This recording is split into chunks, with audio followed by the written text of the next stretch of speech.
इस मूवी के स्टार्ट में हम 4 तलवारबाजों को देखते हैं जो कि 9-tailed फॉक्समैन डीमन का शिकार कर रहे थे। वो डीमन बहुत ज्यादा पावरफुल था और डीमन हंटर टेंपल के लोग उसे काफी टाइम से ढूंढ रहे थे। और अब ये बात पता चली थी कि उस फॉक्स डीमन ने एक लड़की को भी किडनैप कर लिया था, क्योंकि वो डीमन उस लड़की को अपना सक्सेसर बनाना चाहता था। इसी वजह से वो स्वॉर्ड्समैन जिनमें से एक का नाम येन चिक्जिया था, वो उस डीमन को पकड़ना चाहते थे ताकि 9-tailed फॉक्स डीमन को रिचुअल परफॉर्म करके किडनैप की हुई लड़की को डीमन में चेंज करने से रोका जा सके। यहाँ वो येन की ट्रैकिंग एबिलिटी पे रिलाई करते हैं और आखिरकार उस डीमन को ढूंढने में कामयाब हो जाते हैं, जो कि फॉरेस्ट के करीब एक टेंपल में मौजूद था। और जब येन उसे पकड़ने की कोशिश करता है तो उनमें फाइट स्टार्ट हो जाती है। यहाँ वो डीमन उन स्वॉर्ड्समैन को ब्लॉक करने के लिए अपनी मैजिक पावर को यूज करता है, लेकिन इसके बावजूद येन और उसके साथी उस डीमन को रोप से बांधने में कामयाब हो जाते हैं। लेकिन वो रोप्स भी इतनी स्ट्रॉन्ग नहीं थी कि उस डीमन को काबू कर सके, इसलिए वो अपनी मैजिक से उन रोप्स को भी खोल देता है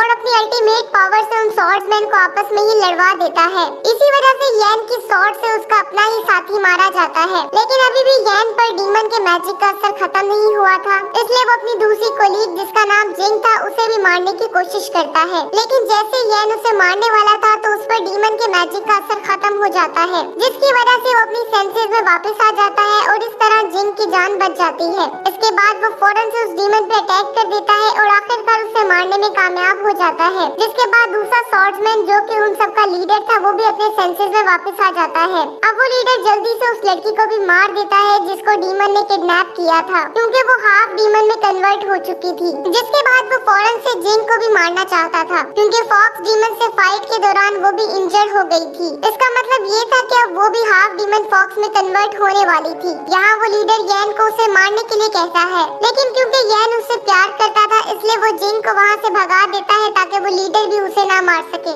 नेक्स्ट डे हम देखते हैं कि येन को टेंपल प्रीस्ट अरेस्ट कर लेता है और जिंग को भागने में हेल्प करने की वजह से उसे पनिश करता है। यहाँ येन ये आर्ग्यू करता है कि वो जिंग को नहीं मार सकता था, क्योंकि उसे इस बात का यकीन था कि जिंग डीमन बनने के बावजूद कभी भी किसी इंसान को नुकसान नहीं पहुँचाएगी। लेकिन फिर भी येन ने जो किया था टेंपल लीडर उसे माफ करने के लिए तैयार नहीं था, इसलिए वो येन पे एक रिचुअल परफॉर्म करता है और उसे इनविजिबल विजन की पावर देता है और साथ ही उसकी मेमोरी को सील कर देता है, जिसका मकसद ये था कि येन खुद ही डीमंस के बुरे कामों को देख सके और जिंग की मेमोरीज को रेज किया जा सके। जिसके बाद सीन शिफ्ट होता है और हमें कई सालों बाद का सीन दिखाया जाता है, जहाँ पे हम एक एम्परर हाउस को देखते हैं जिसमें एक फीमेल बॉडीगार्ड जिसका नाम मेलिन था एम्परर को ये रिपोर्ट करती है कि उसका गोल्डन लोटस एयरलूम कहीं गायब हो गया है, जिसकी वजह से एम्परर को गुस्सा आता है और वो मेलिन को गोल्डन लोटस एयरलूम ढूंढने के लिए कहता है ताकि कोई और उसको मिसयूज ना कर सके। नेक्स्ट सीन में हम एक डिटेक्टिव फ्रैंक को देखते हैं जो कि मेलिन से मिलने आता है और उसे बताता है कि वो इन दिनों एक इम्पोर्टेंट केस को इन्वेस्टिगेट कर रहा है। वो उसे एक्सप्लेन करता है कि इन दिनों टाउन के कुछ लोगों की डेथ बड़े स्ट्रेंज तरीके से हुई है और जब उसने उन बॉडीज की ऑटोप्सी की तो उनके दिल गायब थे। नेक्स्ट सीन में हम येन को उसी शहर में देखते हैं जहाँ वो एक डेंजरस डीमन को मारने आया था और वो अपनी आई पावर और ट्रैकिंग एबिलिटी को यूज करते हुए आखिरकार एक स्नेक फीमेल डीमन को ढूंढने में कामयाब हो जाता है, जो कि एक बार में बार डांसर के रूप में मौजूद थी। जिसके बाद वो फौरन से फीमेल स्नेक डीमन के पास जाता है और उस पर अटैक कर देता है। यहाँ उन दोनों में जबरदस्त फाइट होने लगती है, जिसकी वजह से वहाँ अफरा तफरी मच जाती है और सभी कस्टमर वहाँ से भाग जाते हैं। यहाँ वो डीमन एक जाइंट स्नेक डीमन में बदल चुकी थी और येन पे हर डायरेक्शन से अटैक कर रही थी, जिसकी वजह से येन को उससे फाइट करने में काफी मुश्किल पेश आ रही थी। इस जगह से थोड़ी ही दूर हम फैंग और मेलिन को देखते हैं, जिनके पास फैंग का आदमी आता है और उन्हें बार में होने वाली फाइट के बारे में बताता है। सॉरी। ये सुनकर वो जल्दी से बार की तरफ जाने लगते हैं ताकि पता लगा सके कि वहाँ असल में क्या हो रहा है। लेकिन जब वो लोग एक बार में पहुँचते हैं तो येन वहाँ से एक बॉक्स जिसमें गोल्डन लोटस एयरलूम था वो लेके पहले ही जा चुका था। जिसके बाद वो बार की फीमेल ऑनर से और कस्टमर जो कि अभी भी वहाँ मौजूद थे उनसे इन्फॉर्मेशन इकट्ठी करने लगते हैं। नेक्स्ट सीन में हम येन को एक जगह सोते हुए देखते हैं, तभी वहाँ एक फीमेल डीमन पहुँच जाती है जो कि येन के पास मौजूद गोल्डन लोटस एयरलूम को चुराना चाहती थी, लेकिन वो ऐसा करने में नाकाम हो जाती है, क्योंकि इससे पहले कि वो वहाँ से भाग पाती येन की आंख खुल जाती है और वो उसे वहाँ से भागने से रोक लेता है। यहाँ येन को ये पता चल चुका था कि वो थीव एक फीमेल फॉक्स डीमन थी। अब येन उस डीमन को रोप से बांधने में कामयाब हो जाता है, जिसके बाद वो उसे एक ऐसे बैग में बंद कर देता है जो कि वो हमेशा अपने साथ रखता था। अगली सुबह जब येन की आंख खुलती है तो वो अपने पास मौजूद एक सुंदर लड़की को देख के हैरान हो जाता है। उस लड़की का नाम सीरू था और उसकी फ्रेग्रेंस बिल्कुल उसी फॉक्स डीमन जैसी थी जिसे उसने लास्ट नाइट चोरी करते हुए पकड़ा था। लेकिन जब वो अपना पाउच चेक करता है तो फॉक्स फॉक्स डीमन उसमें नहीं थी, जिसकी वजह से येन कंफ्यूज हो जाता है कि उनके सीरों में एक ही वक्त में ह्यूमन और डीमन दोनों की फ्रेग्रेंस मौजूद थी।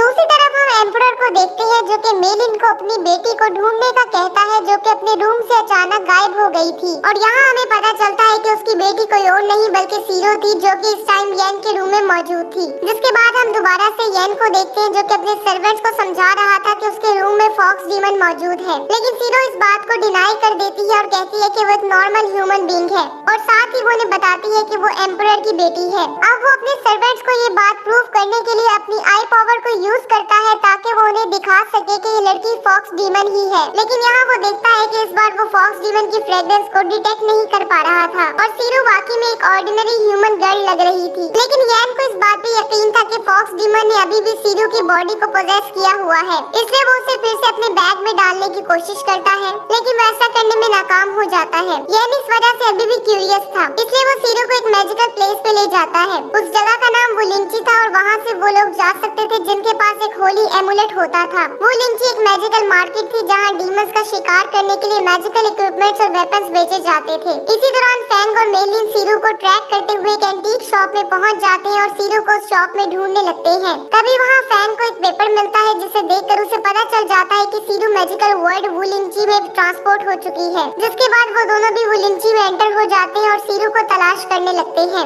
दूसरी तरफ येन सीरो को लेकर एक ऐसी जगह पहुंच जाता है, जहां वो सेक्रेड रोप्स को यूज करते हुए एक रिचुअल परफॉर्म करने वाला था, ताकि वो सीरो की बॉडी में मौजूद डीमन को बाहर निकाल सके। और जब वो रिचुअल परफॉर्म कर रहा था, तो फैंग और मेलिन भी वहां पहुंच जाते हैं और येन को ऐसा करने से रोक देते हैं, क्योंकि उन्हें लग रहा था कि येन सीरो को मारने वाला है। जिसकी वजह से उन्हें फाइट स्टार्ट हो जाती है, क्योंकि येन को उन्हें ये समझाने का मौका नहीं मिला था कि वो रिचुअल क्यों परफॉर्म कर रहा है। लेकिन वो सब फाइट करना बंद कर देते हैं जब फॉक्स डीमन स्पिरिट अपनी प्रेजेंस शो करती है। यहाँ फॉक्स डीमन गर्ल कारांग उन्हें ये एक्सप्लेन करती है कि उसने सीरो की बॉडी से चूज की है ताकि वो उसकी लाइफ को बचा सके। यहाँ वो उन्हें कई साल पहले की स्टोरी बताती है कि जब वो दूसरे डीमंस के साथ फाइट करने की वजह से बहुत ज्यादा इंजर्ड हो गई थी, तो उस वक्त एम्परर ने उसकी जान बचाई थी, और एम्परर किसी काइंडनेस की वजह से उसने डिसाइड किया था कि वो अपनी कुछ पावर सीरो की बॉडी में ट्रांसफर कर देगी। क्योंकि जब सीरो पैदा हुई थी तो उसका इम्यून सिस्टम बहुत ज्यादा वीक था, जिसका मतलब ये था कि अब उसकी बॉडी में 2 डिफरेंट सोल्स थी, जिनमें से एक ह्यूमन सोल थी जबकि दूसरी कारांग की फॉक्स डीमन सोल थी। अब सब कुछ एक्सप्लेन करने के बाद वो लोग एम्परर के पास जाते हैं और उसे सारी बात समझाने लगते हैं। यहाँ कारांग बताती है कि वो येन के रूम में वो गोल्डन लोटस हेirloom को वापस लेने गई थी, जिसे पहले एक स्नेक डीमन ने चोरी कर लिया था। वही स्नेक डीमन जिसे येन ने जबरदस्त फाइट के बाद मार दिया था। जिसके बाद एम्परर उन्हें बताता है कि गोल्डन लोटस हेirloom के सीड जिंदगियां बचाने और उसकी बेटी की लाइफ बढ़ाने के लिए यूजफुल है। अब एम्परर की एक्सप्लेनेशन सुनने के बाद येन उस गोल्डन लोटस हेirloom को सीरो को देने का फैसला करता है, और जैसे वो उसे गोल्डन लोटस देने लगता है तो वो गोल्डन लोटस एक ऑर्डिनरी ब्रश में चेंज हो जाता है, जिसका मतलब ये था कि किसी ने रियल गोल्डन लोटस चोरी करके उसकी जगह फेक गोल्डन लोटस रख दिया था। यहाँ डिटेक्टिव फैंग का मानना ये था कि गोल्डन लोटस को एक मेल प्रिजनर जिसका नाम गुटू है उसने चुराया है, क्योंकि उसकी शुरू से ही गोल्डन लोटस में नजर थी। इसी दौरान हम देखते हैं कि गुटू तह खाने से भी भाग जाता है और एम्परर पैलेस की तरफ जाने लगता है, और इससे पहले कि वो एम्परर पे अटैक करता है, येन और फैंग भी वहाँ पहुँच जाते हैं, जिसके बाद उनमें फाइट स्टार्ट हो जाती है। अब यहाँ येन और फैंग गुटू पे एक ही वक्त में अटैक करते हैं, लेकिन फिर भी गुटू उनको हराने में कामयाब हो जाता है, क्योंकि वो डीमन किंग गमागुची का अवतार था, जो कि बहुत ज्यादा पावरफुल था। यहाँ गुटू येन को गोल्डन लोटस हेirloom उसे लौटाने के लिए कहता है, क्योंकि वो हेirloom उसी का ही था। यहाँ येन को ये रियलाइज होता है कि गोल्डन लोटस हेirloom गुटू ने ही चुराया था, इसलिए येन उसे बता देता है कि उसके पास मौजूद लोटस हेirloom फेक था। अब इससे पहले कि गुटू वहाँ से जाता, वो येन को बताता है कि उसके मुंह से ब्लैक ब्लड निकल रहा है, जिसका मतलब ये था कि वो भी स्नेक डीमन के पॉइजन से इन्फेक्ट हो चुका था। कुछ दिनों बाद हम देखते हैं कि इंपीरियल पैलेस में 2 औरतें आती हैं और ये अनाउंस करती हैं कि गुटू की डेथ हो गई है। उनमें से एक औरत ये बताती है कि उसने गुटू के साथ मिलकर गोल्डन लोटस हेirloom को ढूंढ लिया था, लेकिन एक दिन जब वो एक रेस्टोरेंट में खाना खाने गए तो उसने गलती से वो लोटस हेirloom टेबल पे ही छोड़ दिया था, और रेस्टोरेंट के वेटर ने उस गोल्डन लोटस का खाना बना दिया था। उस गोल्डन लोटस फ्लावर में 4 सेक्रेड लोटस सीड्स थे,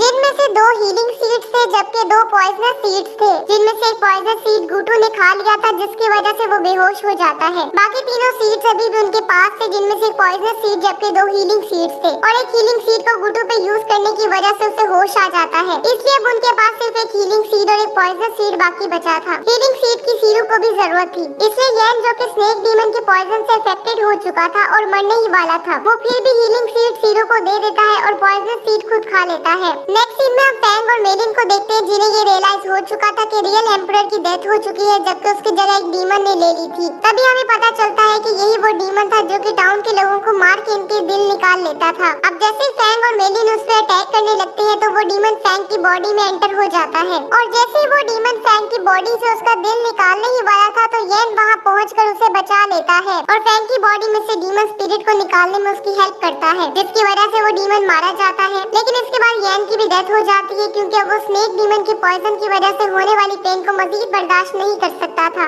अब येन को दफनाने के कुछ दिनों बाद हम देखते हैं कि सीरू अपनी बॉडी में मौजूद फॉक्स डीमन स्पिरिट को बाहर निकालती है, और यहाँ हमें पता चलता है कि वो फॉक्स डीमन कोई और नहीं बल्कि जिंग थी, वही लड़की जिससे येन प्यार करता था और उसने जिंग को अपने लीडर से बचाने में उसकी हेल्प की थी। अब फैंग और मेलिन को इस बात का पता नहीं था, इसलिए वो जिंग पे अटैक कर देते हैं। यहाँ उनमें जबरदस्त फाइट होने लगती है, और जब फैंग और मेलिन उसे मारने ही वाले थे तो येन अपनी ग्रेव से बाहर आ जाता है, क्योंकि लोटस सीड के पॉइजन ने स्नेक डीमन के पॉइजन को न्यूट्रलाइज कर दिया था, जिसकी वजह से वो ठीक हो चुका था। यहाँ जब वो अपने सामने फॉक्स डीमन को देखता है तो उसे मारने के लिए उस पर अटैक कर देता है, क्योंकि उसे ये याद नहीं था कि इसी फॉक्स डीमन से कभी वो प्यार करता था। जिंग जिसे येन की लॉस्ट मेमोरीज का पता नहीं होता, इसलिए जब वो ये देखती है कि येन उसे मारना चाहता है तो उसे बहुत दुख होता है, जिसकी वजह से वो भी अब येन पे अटैक्स करने लगती है। और एक जबरदस्त फाइट के बाद आखिरकार जिंग उसे स्टैप करने में कामयाब हो जाती है। इसी दौरान येन की सारी मेमोरीज वापस आ जाती हैं, और जब जिंग को येन की लॉस्ट मेमोरीज का पता चलता है तो वो बहुत ज्यादा सैड हो जाती है,